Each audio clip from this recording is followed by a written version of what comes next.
ओम श्री परमात्मने नमः। ओम श्री गुरुवे नमः। अथ चतुर्दशोऽध्यायः। श्लोक नंबर 4।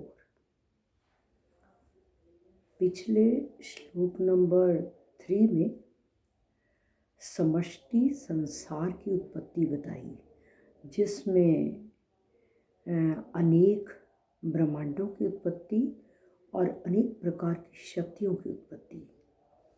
और आज के इस श्लोक में संपूर्ण शरीरों की, व्यष्टि शरीर की उत्पत्ति बताई।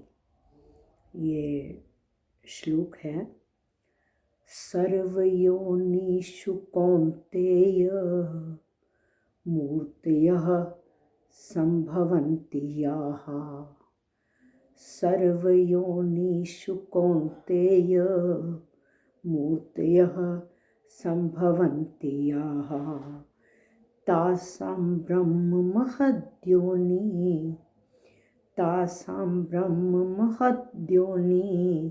अरहं बीज प्रदः पिता।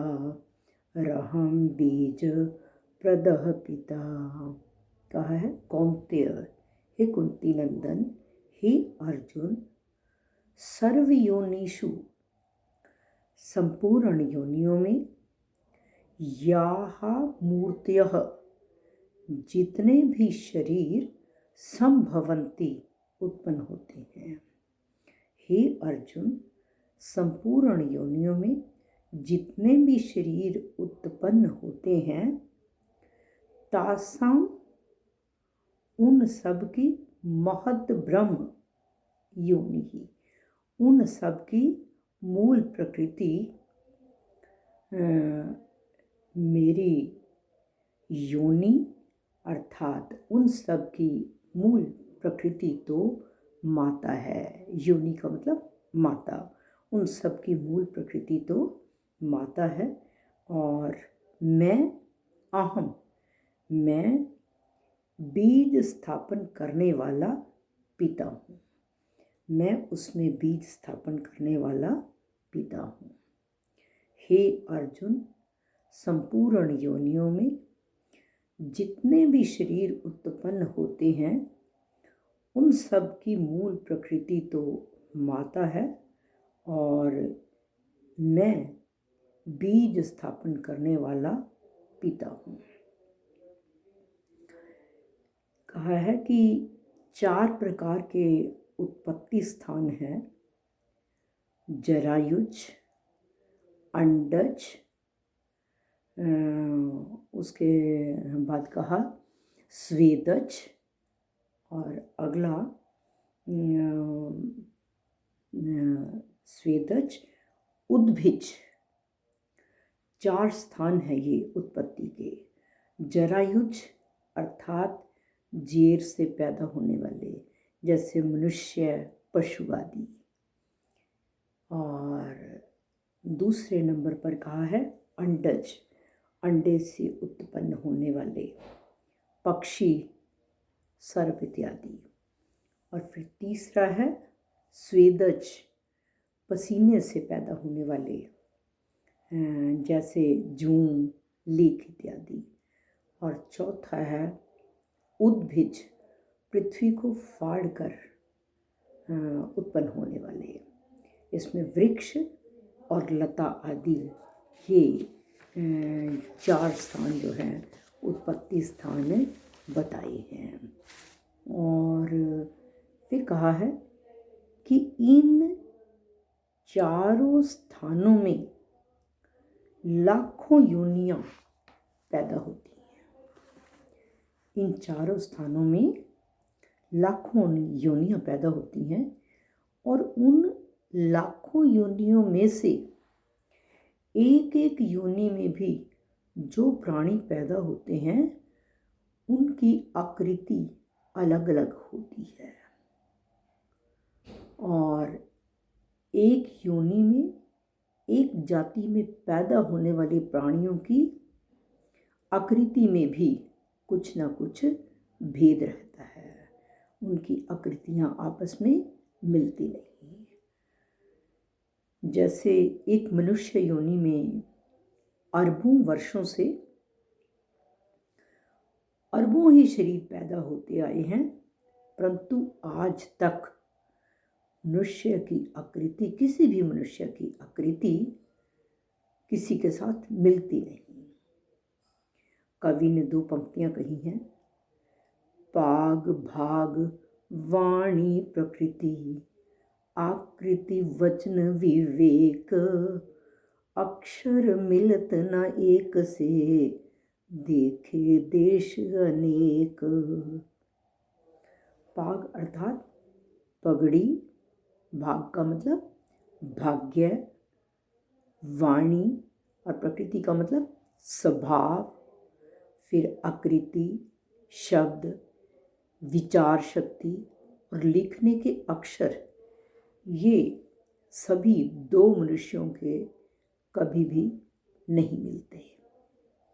और फिर कहा है कि इस तरह 84 लाख योनियों में जितने भी शरीर अनादिकाल से पैदा होते चले आ रहे हैं, उन सब की आकृति अलग अलग है। और ये जो 84 लाख योनियों के सिवाय देवता, पितर, गंधर्व, भूत प्रेत आदि को भी ये संपूर्ण योनियों में ही गिना जाए, ये भी संपूर्ण योनियों में ही आते हैं। ये जो जरायुज, अंडज, स्वेदज और उद्भिद, ये 4 स्थान अर्थात 84 लाख योनियां तो शरीरों के पैदा होने के स्थान हैं, और उन सब योनियों का उत्पत्ति स्थान ये मूल प्रकृति है, और जिसे माता कहा गया है, उस मूल प्रकृति में जीव रूप बीज का स्थापन करने वाला पिता मैं हूँ। और भिन्न भिन्न वर्ण और आकृति वाले नाना प्रकार के शरीरों में भगवान अपने चेतन अंश रूप बीज को स्थापित करते हैं। अर्थात इस शरीर में जब तक परमात्मा का अंश आत्मा नहीं आ जाती, तब तक ये शरीर चलने के लायक नहीं है। और प्रत्येक प्राणी में स्थित परमात्मा का अंश शरीरों की भिन्नता से ही भिन्न भिन्न हमें दिखता है, लेकिन वास्तव में संपूर्ण प्राणियों में एक ही परमात्मा विद्यमान है। चाहे वो चींटी है, चाहे वो मनुष्य है, सभी में परमात्मा एक ही विद्यमान है, वो छोटे बड़े नहीं हैं। जैसे कपड़ा और पृथ्वी दोनों में एक ही तत्व की प्रधानता है।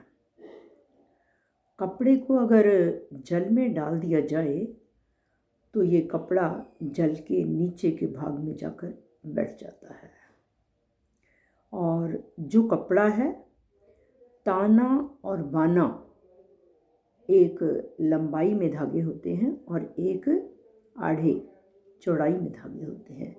ताना और बाना दोनों को मिलाकर बनता है, और फिर ताने और बाने के बीच में छोटे छोटे छिद्र होते हैं।